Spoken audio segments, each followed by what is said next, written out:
विश्वनेत्र हे भुवन भास्कर नमो नमो। हे सृष्टि के सिरजनहार दिवाकर नमो नमो। हे सूर्य प्रभाकर नमो नमो। आदित्य विभाकर नमो नमो। हे भानुतिमिरहर नमो नमो। हे रवि भुवनेश्वर नमो नमो। हे विश्वनेत्र हे भुवन भास्कर नमो नमो। नमो नमो। हे सृष्टि के सिरजनहार दिवाकर नमो नमो। ओम सूर्याय नमो नमः। ओम सूर्याय नमो नमः। ओम सूर्याय नमो नमः।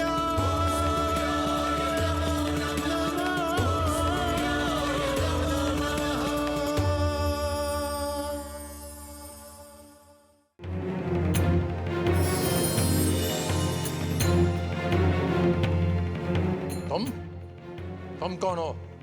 मैं शुक्रदेव हूं। मैं सम्राट। यहाँ क्यों आए हो और हमसे क्या चाहते हो? मैं आपको बधाई देने आया हूं सम्राट। आपने सर्वथा ब्रह्मदेव को उचित उत्तर दिए हैं। हमारी प्रथम भेंट के अवसर पर मेरी ओर से ये उपहार स्वीकार कीजिए।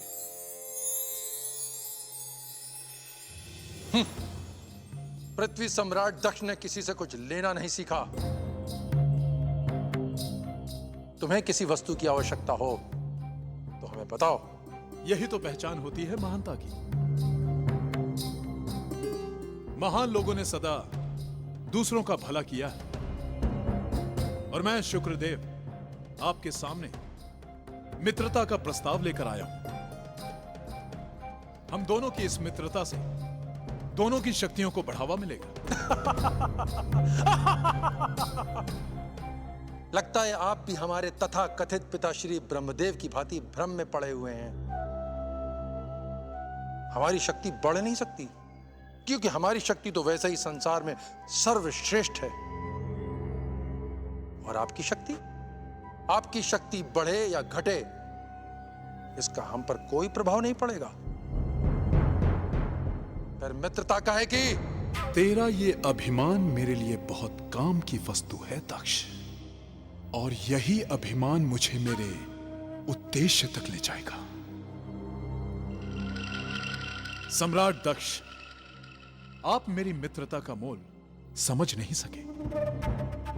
जिस दिन आप समझेंगे उस दिन मैं पुनः आऊंगा और मित्रता का हाथ बढ़ाऊंगा। प्रणाम।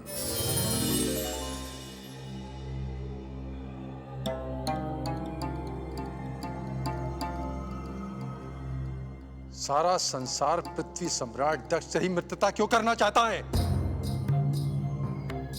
अब समझा, सब ब्रह्मदेव का कुटिल षड्यंत्र है। यह मित्रता के नाम पर आया था और वो अपनी पुत्री के विवाह के नाम पर। पुत्री, ऐसे उदास मत हो। यदि प्रजापति दक्ष ने इस प्रस्ताव को स्वीकार नहीं किया तो क्या हुआ? हम तुम्हारे लिए इससे भी सुदर्शन और इससे भी योग्य वर ढूंढेंगे। नहीं मां, समाज व्यवस्था अभी शुरू ही हुई है। यदि हमने चुपचाप प्रजापति दक्ष की बात मान ली तो अभी से एक अस्वस्थ परंपरा का बीज पड़ जाएगा। कौन सी परंपरा पुत्री? यही कि वर पक्ष सबल होगा और वधु पक्ष निर्बल। वर पक्ष जो भी कहेगा वधु पक्ष को वो बात चुपचाप माननी पड़ेगी। हम ये बात मानने को तैयार नहीं।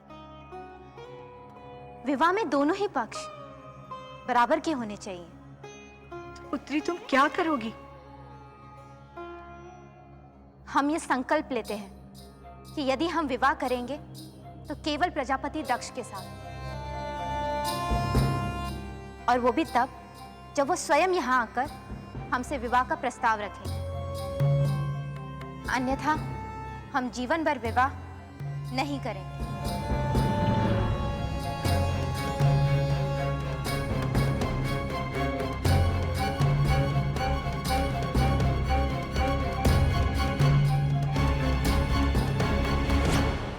मैं जानता हूं एक तरफ दक्ष के व्यवहार से और दूसरी ओर वीरिणी के संकल्प से तुम्हारे मन में कई प्रश्न उठ खड़े हुए हैं। आपने सत्य कहा पिताश्री। इन दोनों को मिलाकर तो ऐसा लगता है कि भैया दक्ष और देवी वीरनी का विवाह हो ही नहीं सकता। और यदि यह विवाह न हुआ तो भगवान सूर्य का धरती पर अवतार कैसे होगा? भैया दक्ष सूर्य देव के नाना कैसे बनेंगे? नारद, थोड़ा धैर्य रखो, थोड़ी प्रतीक्षा करो। होगा वही जो भगवान सूर्य चाहेंगे। नारायण नारायण, किंतु ये होगा कैसे पिताश्री? वे दोनों तो अपने अपने स्थान पर अड़े हुए हैं। नारद, ये तो भविष्य का प्रश्न है। इसे अभी भविष्य के गर्भ में सुरक्षित रहने दो।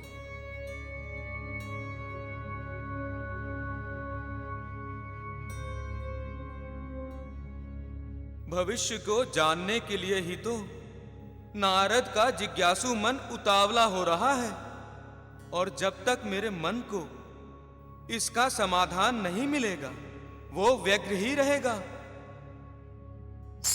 इसका समाधान तो केवल सूर्य भगवान ही कर सकते हैं। नारायण नारायण।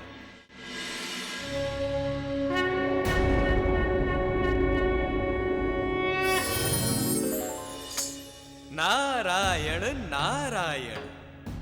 ओम सूर्याय नमः। आपका कल्याण। ब्रह्मदेव से जो उत्तर मिला उससे आपके मन में और भी अधिक प्रश्न जाग उठे।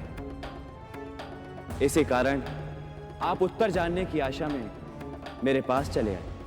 भगवान सविता नारायण, भला आपसे इस संसार का कौन सा सत्य, किसके मन की बात छिपी है? प्रजापति दक्ष के अभिमान ने आपको व्यग्र कर दिया। देवी वीरणी के निश्चय ने आपको व्यथित कर दिया, और मेरे होने वाले अवतार के मार्ग में आई रुकावटों ने आपको चिंता में डाल दिया। नारायण नारायण। देवर्षि नारद, आपकी जिज्ञासा का अंत करने से पहले मैं आपका ध्यान इस सृष्टि के दो तत्वों की ओर ले जाना चाहता हूं। क्या आपने कभी अग्नि और जल तत्व के आचरण को ध्यान से देखा है? उस ओर तो मैंने कभी ध्यान ही नहीं दिया सविता देव। देवर्षि, अग्नि तत्व का स्वभाव है ऊपर उठना। कहीं भी कभी भी किसी प्रकार अग्नि को जलाएं, उसे कितना भी नीचे ले जाएं, परंतु वह हमेशा ऊपर की ओर उठेगी जब तक कि वो आकाश में विलीन नहीं हो जाती। किंतु जल तत्व इसके विपरीत है। उसे कितना भी ऊपर ले जाएं, पर वह हमेशा नीचे और नीचे जाने का मार्ग ढूंढ ही लेगा। नारायण नारायण। तो देवर्षि, प्रजापति वीरण की पुत्री देवी वीरणी का स्वभाव अग्नि के जैसा है, और आपके भाई प्रजापति दक्ष का स्वभाव जल तत्व के समान है। उनका अभिमान उन्हें और नीचे ले जाएगा। वे ये नहीं जानते कि नियंता की नियति अटल है। अग्नि की थोड़ी गर्मी भी उनके जमे हुए स्वभाव को एक पल में पिघला कर रख देगी। सत्य वचन सविता देव, सत्य वचन। जिस प्रकार सोना अग्नि का साथ पाकर निखर उठता है, ठीक उसी प्रकार सत्य भी अग्नि से गुजरकर परम सत्य हो जाता है। अग्नि की गवाही को देव और मानवों दोनों ने ही स्वीकार किया। हे सविता देव, आप कृपा करके मुझे केवल इतना बताएं कि क्या भैया दक्ष और देवी वीरनी का मिलन होगा? क्या आपके अवतार के मार्ग में आने वाली बाधाओं का अंत होगा? देवर्षि, आपके इस प्रश्न के उत्तर में मैं केवल इतना ही कहना चाहूंगा कि प्रजापति दक्ष के जीवन में अब जो भी घटनाएं घटने वाली हैं, उन्हीं में आपके प्रश्नों का उत्तर छिपा हुआ है। आप ध्यान से किंतु शांत रहकर इन घटनाओं को देखें। आपको आपके हर प्रश्न का उत्तर मिल जाएगा। चलो नारद, अब भविष्य को जानने के लिए अपना डेरा भैया दक्ष के राजमहल में ही लगा लो। अब मुझे आज्ञा दे सूर्यदेव। नारायण नारायण।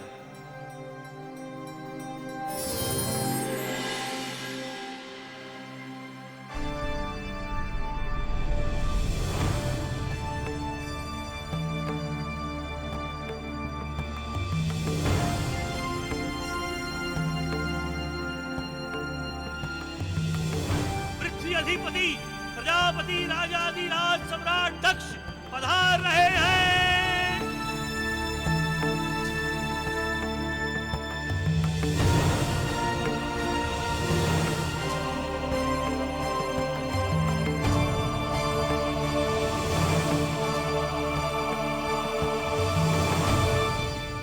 उत्तम, अति उत्तम। महामंत्री, हमें आप सबके प्रणाम करने का ये नया ढंग बहुत अच्छा लगा। किसका सुझाव था ये?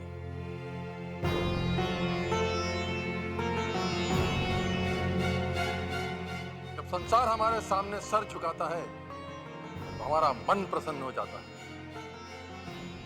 महामंत्री, आज आपने प्रजापति दक्ष को प्रसन्न किया, इसलिए आप एक विशेष पुरस्कार के योग्य हैं।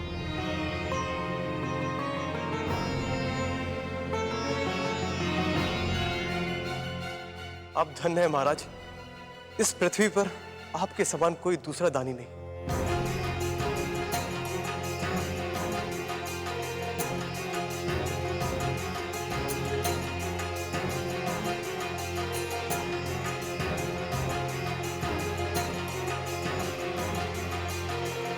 महाराज, सप्तऋषि आपसे भेंट करने आए हैं।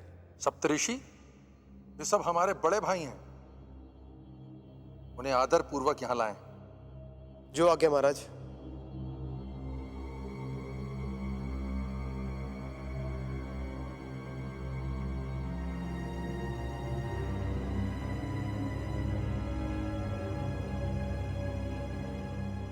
ये तो बहुत अनुपम प्रासाद है। आपने सत्य कहा ऋषि वशिष्ठ। पूरे पृथ्वीलोक में ऐसा दूसरा प्रासाद नहीं होगा।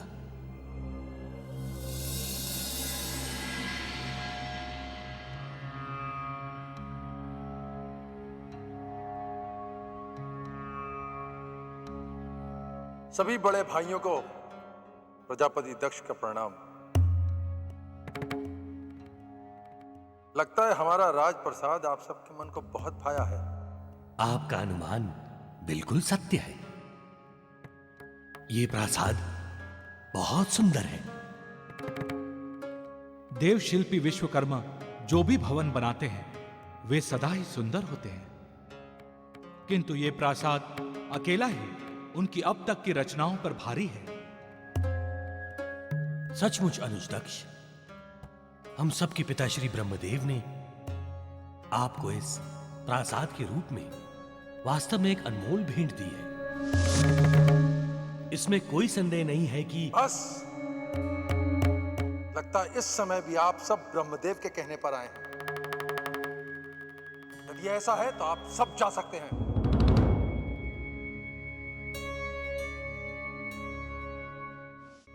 आप भूल कर रहे हैं अनुज दक्ष। परम पिता परमेश्वर ब्रह्मदेव का हमारे यहां आने से कोई संबंध नहीं। संन्यास का जो मार्ग आपने चुना है वो बहुत ही उत्तम मार्ग है। रुकिए रुकिए रुकिए। संन्यास का मार्ग? ये सब किसने कहा आपसे? हमें समाचार मिला है कि आपने जीवन भर विवाह ना करने का निर्णय लिया है, इसलिए हम आपको बधाई देने के लिए आए हैं। हमें यह भी समाचार मिला है कि आपने वीरण पुत्री वीरणी को विवाह के लिए ठुकरा दिया है। सृष्टि को चलाने के लिए विवाह कर्म और भोग का विधान किया गया है। और सृष्टि चक्र से मुक्ति पाने के लिए योग और संन्यास का। भोग सभी प्राणियों को आनंद देता है, किंतु जो श्रेष्ठ हैं वो योग बल का सहारा लेकर इस संसार चक्र से ऊपर उठ जाते हैं। आप लोग इसी प्रकार की बातें करके भोले भाले लोगों को भरमाते हैं, किंतु आज आप एक सत्य सुन लीजिए। जब सृष्टि की रचना हुई है तो प्रत्येक मनुष्य का कर्तव्य है कि सृष्टि के विस्तार में हाथ बटाकर उस कार्य को आगे बढ़ाए। इसलिए विवाह करना सबके लिए आवश्यक है। किंतु अनुज, बस हम आपकी बात सुन चुके हैं। अब आप सब हमारी बात सुनिए। हम संन्यास और योग बल के मार्ग के घोर विरोधी हैं। हम किसी भी प्राणी को अपने कर्म से मुंह मोड़ने नहीं देंगे। योग और संन्यास के मार्ग पर जाने वाले लोगों को हम ग्रस्त और विवाहित होने के लिए विवश कर देंगे। हम स्वयं जाकर अपनी प्रजा के बीच में अपनी नीतियों का प्रचार करेंगे। महामंत्री, पूरी पृथ्वी पर हमारी यात्रा का तुरंत प्रबंध किया जाए। जो आज्ञा महाराज। महाराज दक्ष की जय, महाराज दक्ष की जय, महाराज दक्ष की जय, महाराज दक्ष की जय, महाराज दक्ष की जय। ठहरो।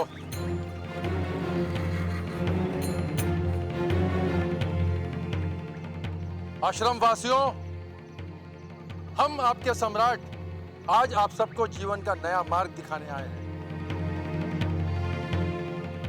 पिछले कुछ समय से आप सब किसी भ्रम में पड़कर संन्यास के मार्ग पर चलते आ रहे हैं। हम आपको यह बताना चाहते हैं कि यह मार्ग सही मार्ग नहीं है। यदि सभी सन्यासी हो जाएंगे तो यह संसार कैसे चलेगा? इसलिए हम आप सबको आदेश देते हैं कि आप सब सन्यास का मार्ग छोड़कर गृहस्थ आश्रम में प्रवेश करें।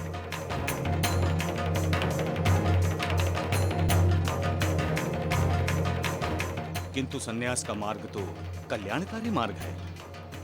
हाँ सम्राट, सभी ज्ञानी लोगों का यही कहना है। तो क्या हम झूठ बोलते हैं?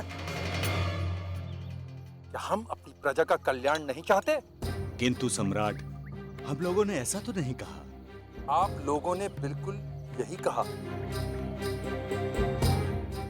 महामंत्री, बंदी बना लो इन राजद्रोहियों को। राजद्रोह के अपराध में मृत्यु दंड दे दो। सिपाहियों, पकड़ लो इन सबको। नहीं सम्राट, नहीं सम्राट। और कोई है जो हमारा विरोध करना चाहता है?